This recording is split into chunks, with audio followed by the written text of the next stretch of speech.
ও বাবা, আমাকে আর মেরো না। আমি কি এমপ্লয়েজ কাজ করছি যে মারতাছো? তুই আমার কথা শুনোস না, তোর জন্য মানুষ আমাকে অনেক অপমান করে। হল্ক ভাই, আমাদের গ্রামে একটা বিশাল বড় দানব আছে, তুমি আমাদের গ্রাম বাঁচাও। আমি তোদের গ্রামের সব শেষ করে দিব।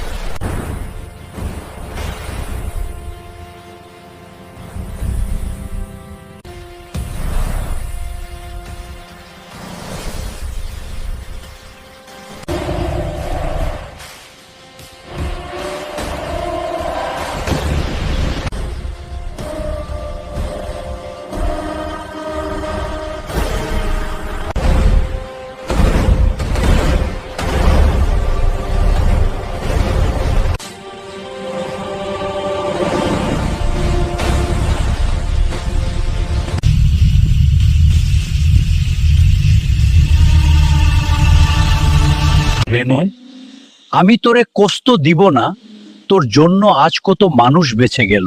মাম, তুই আমার বুকে আই হুল্ক।